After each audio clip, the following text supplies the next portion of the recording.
My dear friends, मैं रचना सिंह दोबारा आप सभी के सामने किक कहानी का भाग दूसरा लेकर उपस्थित हुई हूँ।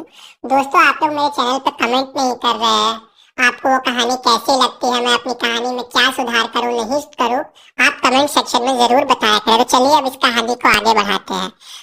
पाधे साहब 16 अपने आप चिचोड़ा पार कर लिया होगा। मिस्टर कुलकर्णी, मेम साहब, क्या मैं इस मेज पर खाना नहीं खा सकती? इतनी जगह तो है। बेवकूफ, बदतमीज, मेरे साथ ही बैठकर खाना खाने की बात करता है। मिसेस डीएन के साथ खाएगा?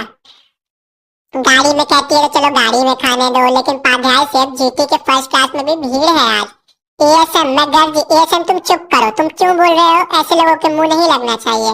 राम रतन, बच्चों को ले चलो। रुको, माय गॉड, बिल्कुल इनके जैसे रोबस्ट आवाज, स्टाइल भी कुछ वैसा ही। लेकिन यह कौन होता है रुको कहने वाला? कुलकर्णी जी, जीटी को मुल्ताई के पास किए बिना समय हुआ करीब 10 मिनट। पांडे साहब, करीब 10 मिनट, बल्कि अब 13 मिनट कहिए। तो उनका फिर नौकर बोलता है, मेम साहब आप खाना खाइए, मैं बैठता हूँ। लेकिन मैं बता देना चाहता हूँ कि यह कमरा पीडब्ल्यूआई के लिए है। कल मेरा उपवास था और कल फिर उपवास है। अब खाना परसों ही खाना होगा। आप बैठिए, हरी अप। हरी अप, इतनी उद्दंडता? बैठिए बैठिए। जीटी ने चिचोड़ा पार कर लिया होगा। Hurry up, you shut up, Nagpur पहुंच के ही खाना खाएंगे हम। मैं अब उठ गया हूँ। भोजन से एक बार उठने के बाद मैं दोबारा नहीं बैठता। ठीक है, जैसा आप चाहे वैसा करें। राम रतन, टिफिन खाओ। चलो डिम्पल, बच्चों को खाना दीजिए ना। आओ बेटी। मैं कहती हूँ कि आप कौन है तो मुझे ये सब कहने वाली? What's your name? आप अपना नाम बताइए थोड़ा जरा। आप कौन होती है मेरा नाम पूछने वाली स्काउंड्रल? क्या कहा?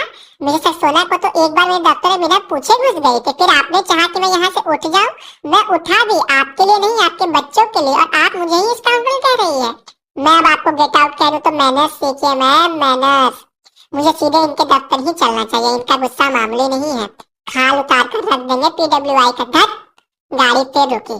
पीडब्ल्यूआई से आई तुम्हारी कहासुनी ठीक इसी तरह से हुई था कामिनी, जिस तरह तुम बता रही हो।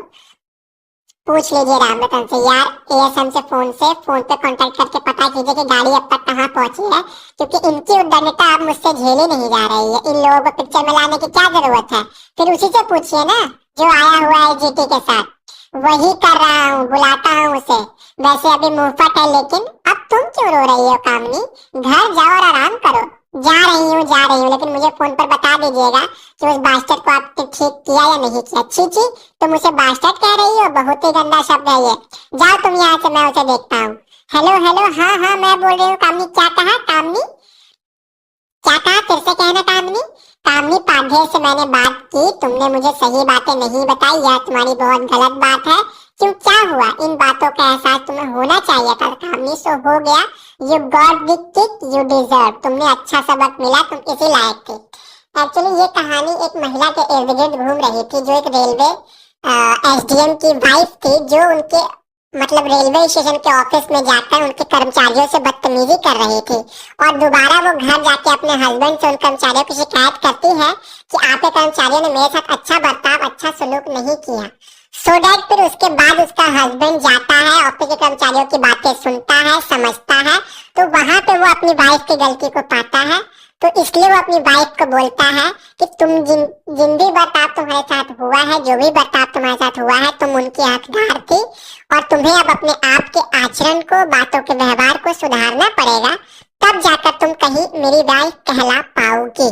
तो दोस्तों, आपको ये कहानी से क्या सीख मिले कि हमें अपने छोटे औधे लोगों के साथ क्या बात करनी चाहिए और किस तरह से उनके साथ पेश आना चाहिए, यह मैं आपको एक वीडियो या एक कहानी में तो नहीं समझा सकती। हम हर दिन सीखते हैं और हर दिन आगे बढ़ते हैं। आपको ये मेरी कहानी कैसी लगी और अगली कहानी आप किस तरह के सुनना चाहते हैं? कॉमेडी, क्राइम थ्रिलर, या फिर मिस्ट्री, या फिर रहस्यमयी, या फिर जादू की, या फिर पति पत्नी की कहानी या धार्मिक कहानी? आप मुझे अपना कमेंट सेक्शन में जरूर बताएं। मैं आपके कमेंट सेक्शन में जाके आपके कमेंट पढ़ती हूँ और उनकी प्रतिक्रियाओं को एज ए फीडबैक पॉजिटिवली लेती हूँ। तब तक के लिए धन्यवाद दोस्तों, बाय बाय।